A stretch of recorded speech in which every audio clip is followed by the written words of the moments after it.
우리에게 주신 하나님 말씀 구약성경 에스겔 33장입니다.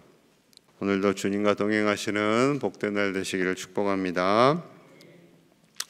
이스라엘을 향한 하나님의 말씀입니다. 그런데 에스겔은 지금 바벨론이 2차 공격할 때 포로로 끌려갔지요. 바벨론은 총 3번을 공격합니다. 자, 그때가 포로로 끌려갔을 때가 주전 597년이에요. 597년. 그런데 지금 에스겔 33장의 시점은 언제인가? 21절로 가봅니다. 21절 같이 봅니다. 시작. 우리가 사로잡힌 지 12째 해 10째 날 5째 날에 예루살렘에서부터 도망하여 온 자가 내게 나와 말하기를 그 성이 함락되었다 하였는데, 자, 12째 해 에스겔이 포로로 끌려온 지 12째 해 되던 해입니다. 이 때가 이제 이스라엘이 망한 지 1년이 이미 지난 시점이에요. 1년이 이미 지난 시점이에요. 그런데 왜 1년이 지나서야 성이 함락되었다라는 소리를 들었는가? 이제 성이 함락되고 패망하고 이스라엘 백성들이 또 3차 포로로 이제 끌려오잖아요. 약 한 1년 정도 된 거예요. 1년 정도. 그래서 1년쯤 지나서 이 12째 해에 이미 11째 해에 망했어요. 근데 12째 해에 이스라엘이 망했다는 소식을 듣는 거죠. 지금처럼 전화가 없던 시대고 뉴스도 없던 시대니까 이제 걸어가야 그 소식을 알 수 있게 되잖아요. 포로로 끌려온 사람이 알려준 거죠. 예루살렘이 완전히 망했습니다. 이젠 소망이 없습니다. 이젠 무너져서 더 이상 남아있을 소망도 없고 아무것도 없습니다. 그러니 에스겔의 마음이 얼마나 찢어졌겠어요. 많이 찢어집니다. 자, 그때 하나님께서 주신 말씀이에요. 자, 2절 봅니다. 2절 제가 읽을게요. 인자야, 너는 내 민족에게 말하여 이르라. 가령 내가 칼을 한 땅에 임하게 한다 하자. 그 땅 백성이 자기들 가운데 하나를 택하여 파숫꾼을 삼은 3절 그 사람이 그 땅에 칼이 임함을 보고 나팔을 불어 백성에게 경고하되 4절 그들이 나팔 소리를 듣고도 정신 차리지 아니하므로 그 임하는 칼의 제거함을 당하면 그 피가 자기의 머리로 돌아갈 것이라. 이 파수꾼을 삼았다라고 말씀하세요. 파수꾼은 선지자들을 의미합니다. 하나님께서 선지자들을 세우셨어요. 그런데 선지자를 세우신 것은 파수꾼이 나팔을 불어서 마치 적군의 침입을 알리는 것처럼 선지자들이 할 일은 위기다, 정신 차려야 된다, 나팔을 불고 있는데 백성들아 정신을 차리지 않고 준비하지 아니하면 너희들은 다 죽게 될 것이다. 다 죽게 될 것이다. 그러니 파수꾼은 자신의 역할을 감당해서 나팔을 불었어요. 그런데 준비를 안 한 건 백성들이에요. 백성들이 정신을 차리지 못했어요. 그러면 결국에는 백성들이 심판을 당한다라고 말씀하시는 거죠. 반대의 경우가 있어요. 반대 6절 가볼게요. 6절. 그러나 칼이 임함을 파수꾼이 보고도 나팔을 불지 아니하여 백성에게 경고하지 아니하므로 그 중에 한 사람이 그 임하는 칼에 제거당하면 그는 자기 죄악으로 말미암아 제거되려니와 그 죄는 내가 파수꾼의 손에서 찾으리라. 파수꾼이 적군이 들어오는 것을 보고 나팔을 불러야 되는데 나팔을 안 불렀어요. 해야 할 일을 안 한 거죠. 적들이 들어옵니다 라는 역할을 해야 되는데 그 역할을 하지 않았어요. 즉 선지자가 하나님 주신 말씀을 전하지 않았어요. 지금 위기입니다. 적군이 들어오고 있습니다. 나라가 망해갑니다. 여러분들 그렇게 하시면 정말 하나님께서 심판을 하십니다 라고 말을 해야 되는데 부정적인 말이잖아요. 사람들은 부정적인 말 싫어해요. 위로의 말씀을 해주세요. 격려의 말씀을 해주세요. 제가 아주 심판에 관한 말씀을 한 2달 해볼까요? 여러분들 아마 듣기 싫어하실걸요. 네. 그런데 하나님 그렇게 만약에 안 하면 안 된다는 거죠. 자, 7절 봅니다. 인자야, 내가 너를 에스겔을 이스라엘 족속의 파수꾼으로 삼음이 이와 같으니라. 그런즉 너는 내 입의 말을 듣고 나를 대신하여 그들에게 경고할지어다. 에스겔을 파수꾼으로 삼음이 이와 같다라는 거예요. 그러니 너는 하나님께서 주시는 그 말씀을 전해야 한다라는 거죠. 파수꾼이 나팔을 불어야만 하듯이 너는 내가 전하는 그 말씀을 백성들에게 전하라라는 거예요. 그들이 듣든지 아니 듣든지. 에스겔서의 핵심 말씀 중에 하나는 이스라엘 백성들이 듣든지 아니 듣든지 전하라. 너는 너 할 일을 하라라는 거죠. 그들이 듣고도 행하지 않았다. 그럼 그들 책임이지만 파수꾼인 에스겔이 전하지 않았다. 그러면 그건 네 책임이야 라고 주님 말씀하시는 거죠. 얼마나 에스겔의 마음이 무거웠겠습니까? 에스겔의 마음이 참 무거웠겠죠. 오늘 본문에 경고하다라는 표현이 계속 반복이 돼요. 2절에서 9절 사이에 경고하다. 하나님께서 경고의 말씀을 주시면 그대로 너는 백성들이 싫어하든지 싫어하지 않든지 전하라 라는 거죠. 여러분, 파수꾼이 목사님만이 아니에요. 목회자만이 아니에요. 저와 여러분들이 다 이 시대에 파수꾼이 되어야 합니다. 이 시대의 파수꾼. 다 자기 소견에 맞는 대로 살아가는 사람들, 그것이 정말로 사망의 길인지 모르고 나아가는 사람들에게 그렇게 가면 큰일 납니다 라고 알려야 할 사람들이 저와 여러분들인 거죠. 근데 여러분들도 싫으실 거예요. 그렇게 당신 멋대로 살다 보면 나중에 하나님의 심판이 있습니다. 여러분 그 말씀 하실 수 있어요? 솔직히 쉽지 않을걸요. 왜 그런 재수없는 말을 합니까? 다음부터는 당신 만나고 싶지 않아요. 이런 소리 들을 수 있습니다. 그런데 해야 한다라는 거죠. 해야 한다라는 거예요. 그 역할을 우리가 감당해야 한다라는 거예요. 저와 여러분들이 감당해야 한다라는 거죠. 그 긴장감을 잃지 않도록 저는 여러분들을 격려해야 되고 여러분들을 고무시켜 드려야 되고 그리고 여러분들은 세상에 가서 또 만나는 이들에게 파수꾼이 되어서 책임을 감당해야 되는 거죠. 여러분 그것을 오늘 말씀하고 있는 거예요. 물론 교회 다니면 좋아요. 예수님 믿으면 좋아요. 하나님의 자녀로 살아요. 맞아요. 그런데 반대도 있잖아요. 당신이 계속 이렇게 자기 마음대로 살면 훗날에 반드시 심판이 있습니다. 도 알려주셔야 돼요. 그것이 파수꾼의 책임입니다. 그렇다고 또 만날 때마다 매번 얘기하시면 진짜로 안 만나겠죠. 그런데 그 역할을 해야 돼요. 그래서 로마서 10장 14절에서 이렇게 말씀합니다. 그런즉 그들이 믿지 아니하는 일을 어찌 부르리요? 듣지도 못한 일을 어찌 믿으리요? 전파하는 자가 없이 어찌 들으리요?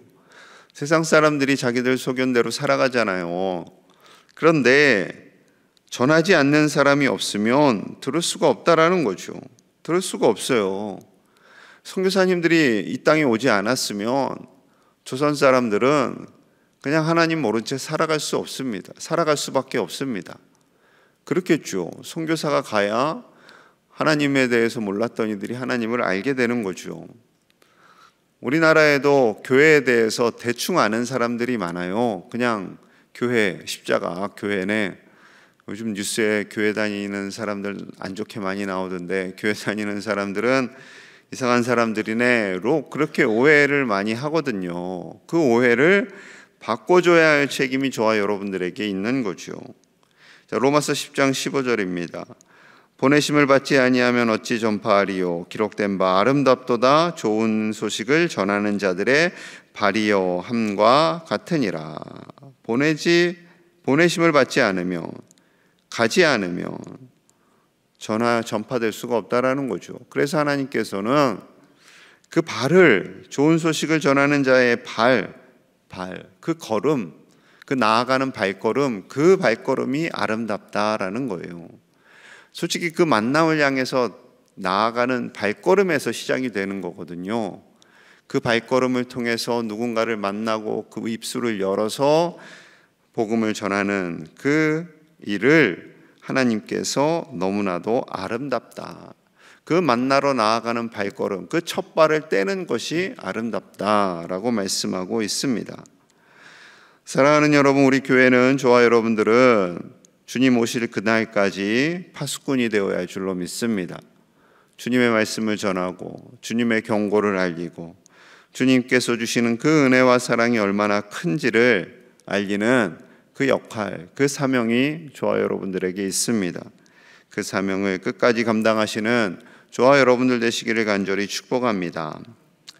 자, 이렇게 3차 포로들이 왔잖아요. 완전히 이스라엘이 망했어요. 그러니 그 소식을 들은 그 안에 있는, 바벨론 안에 있는 포로들이 얼마나 또 절망감과 패배감에 쌓였겠습니까? 자, 10절 볼게요. 10절.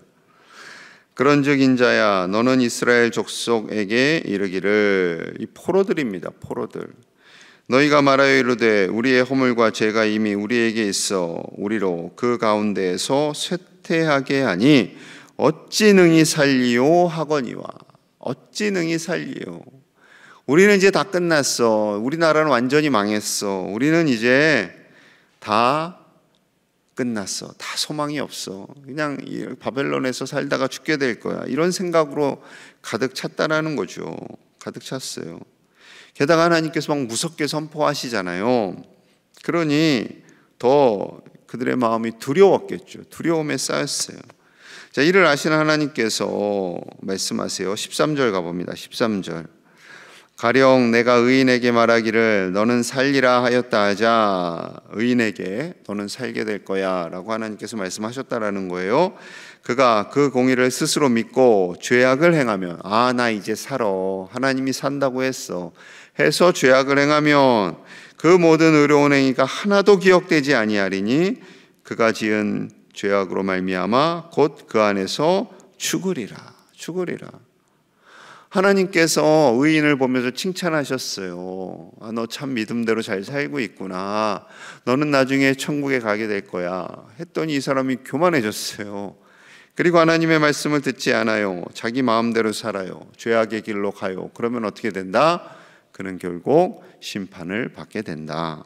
자, 반대의 말씀도 하세요. 14절, 15절. 이 말씀을 하고 싶으신 거예요. 14절. 가령 내가 악인에게 말하기를 너는 죽으리라 하였다 하자, 그가 돌이켜 자기의 죄에서 떠나서 정의와 공의로 행하여. 15절 같이요. 시작. 저당물을 도로주며 강탈한 물건을 지켜 행하여 죄악을 범하지 아니하면 그가 반드시 살고 죽지 아니할지라. 아멘. 하나님께서 악인에게 너 그렇게 정말 죄악 가운데 살면 죽게 될 거야 했더니 그가 돌이켰어요. 회개했다라는 거죠. 회개했어요. 회개하고 하나님, 저 다시는 그렇게 안 살게요. 정말 바르게 살게요 하고 하나님의 공의와 정의를 행합니다. 그러면 그는 어떻게 된다? 반드시 살고 죽지 아니하리라. 그러니 하나님께서 요나를 보내시잖아요. 니느웨에 가서 회개를 선포해라. 너희들 그렇게 살면 죽는다 했더니 요나가 저 사람들 회개하고 돌이키면 어떻게 하지? 그게 싫은 거예요. 그래서 그냥 반대편으로 훅 가버리잖아요. 아니나 달라요. 가서 회개를 선포했더니, 심판을 선포했더니 그들이 회개하고 돌아와요. 하나님은 좋아하시는데 요나는 싫어하죠. 내가 이래서 안 오기 싫어했다니까요 막 이러잖아요. 하나님한테 따지고. 인간의 마음이 연약하죠. 하나님은 어떻게 해서든 살리는 데 관심이 있으신 거예요. 살리시는데 한 사람이라도 죄에서 돌이켜서 사는 것을 기뻐하시죠. 그래서 요한복음 3장 17절의 말씀이 이러합니다. 하나님이 그 아들을 세상에 보내신 것은 세상을 심판하려 하심이 아니요 그로 말미암아 세상이 구원을 받게 하려 하심이라. 아멘. 하나님께서 예수님을 보내신 것은 세상을 심판하고 다 불구덩이에 넣어 빠뜨려서 다 그냥 제거하는 데 목적이 있는 것이 아니라 살리는데 그들을 돌이켜서 살게 하시는 것이 하나님의 목적입니다. 여러분, 이 마음을 품으실 수 있는 저와 여러분들 되시기를 간절히 소망합니다. 아무리 죄악 가운데 살고 아무리 심판받아야 할 죄인 같은 이들이라 할지라도 하나님은 그들을 다 돌이키기를 원하시고요, 우리를 파수꾼 삼아서 그들에게 복음을 전하라 선포하십니다. 그렇게 이 세상 사람들에게 주님의 말씀을 전하고 그 뜻대로 살아가시는 하나님의 아들, 딸들이 되시기를 간절히 축복합니다. 우리 함께 기도하겠습니다. 주님을 알지 못하는 자들이 주님께 회개하고 돌이키기를 우리가 가서 전할 수 있도록, 우리가 파수꾼이 되어 하나님의 말씀을 경고하고 전할 수 있도록, 그리하여 많은 사람들이 죄악의 길에서 돌이켜 하나님께 나아올 수 있도록, 하나님을 알지 못하는 수많은 백성들, 하나님을 잘못 알고 있고 교회에 대해서 왜곡된 정보를 가지고 있는 이들이 바로 알 수 있도록 우리가 가서 전해야 합니다. 우리가 가서 전하지 않으면 그들은 알지 못합니다. 우리가 가서 전할 수 있는 그 마음과 열심을 하나님 우리에게 주시옵소서. 이 책임에서 자유하는 삶을 살도록 같이 기도하고요, 15일 금요일 토요일 고학년부 캠프가 있습니다. 하나님께서 이들에게 은혜 주시고 이 마지막 우리 교회 학교 캠프인데 우리 이끄시는 교육자와 교사들을 위해서도 기도해 주시고요, 오늘까지 비가 오는데 지금 다행히 비가 안 오지만 많은 비로 인해서 피해가 없도록 우리 함께 간절히 기도하겠습니다.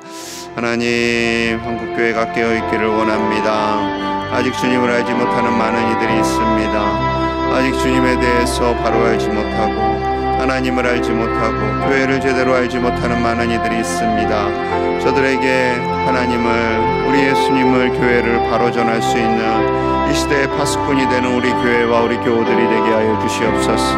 광양제일교회가 이 시대의 파수꾼이 되기 원합니다. 주님 주신 사명을 감당하는 교회가 되기를 원합니다. 아버지께서 우리에게 파수꾼의 사명을 주셨는데 이 사명을 제대로 감당하지 않아 훗날 하나님께 혼나는 일이 없도록 주여 우리를 도와주시고 우리의 마음속에 하나님의 마음을 품고 사명을 감당하기를 원합니다.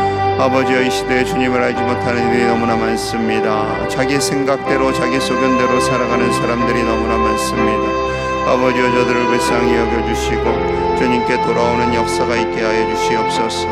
이 시대에 죽어가는 영혼들 우리가 가서 전하게 하여 주시고 우리가 발걸음을 떼고 입술을 열어 주님을 전할 수 있는 증거자들이 다 될 수 있도록, 파수꾼이 될 수 있도록 우리를 인도하여 주시옵소서. 광양제일교회 모든 성도들이 그렇게 믿음으로 열정으로 무장된 파수꾼들이 되기를 원합니다. 아버지여, 믿음의 사람들 되게 하시고 오직 주님께 순종하며 나아가게 하여 주시옵소서. 그리하여 우리를 통하여 복음을 들은 이들이 돌이켜 회개하며 나오게 하여 주시옵소서. 돌이켜 회개하며 나오게 하여 주시옵소서. 금요일과 토요일 고학년부 캠프가 있습니다. 주님, 저들에게 믿음을 주시고 하나님을 인격적으로 만나게 하시고 이끄시는 목회자와 교사들에게 성령의 충만함을 더하여 주시옵소서. 성령의 충만함을 주시옵소서. 많은 비가 내렸습니다. 비 피해로 고통받는 이들이 없게 하여 주시고 가정마다 평안이 넘치도록 인도하여 주시옵소서. 아버지 도와 주시옵소서. 하나님, 아직도 주님을 알지 못하는 많은 이들이 있습니다. 주님을 잠시 믿었다가 떠난 이들도 있습니다. 아버지여, 우리가 저들에게 다시 주님께로 돌아오도록 전할 수 있는 파수꾼들이 다 되게 하여 주시옵소서. 파수꾼의 책임을 물으시겠다 말씀하셨사오니 그 책임을 감당하는 우리가 되기를 원합니다. 우리가 복음을 전할 때 믿음이 없던 자들이 돌이키게 하여 주시고 자기 소견대로 살던 자들이 돌이켜 주님 앞에 나와 예배하는 놀라운 역사가 일어나게 하여 주시옵소서. 하나님의 은혜를 알고 하나님의 사랑을 알아 이 시대에 하나님의 뜻을 이루는 우리 교회 광양제일교회가 되게 하여 주시옵소서. 금토 이틀간 진행되는 고학년부 캠프를 축복하여 주시고 참여하는 우리 어린 친구들이 하나님을 인격적으로 만나고 믿음이 성장하게 하여 주시옵소서. 이끄시는 교역자와 교사들을 복되게 하시고 잘 준비된 캠프가 되게 하여 주시옵소서. 많은 비가 내렸습니다. 비 피해 입지 않도록 하나님께서 인도하여 주시고 가정마다 평안 가운데 살아갈 수 있도록 하나님께서 지키시고 보호하여 주시옵소서. 오늘 하루를 살아가는 광양제일의 모든 가족들에게 평안을 주시고 믿음을 주시고 강건함을 주시고 어떠한 어려움도 능히 헤쳐나갈 수 있도록 오직 하나님의 은혜의 날개로 보호하여 주시옵소서. 오늘 하루도 주님 의지하며 예수님 이름 받들어 간절히 축복하며 기도하옵나이다. 아멘.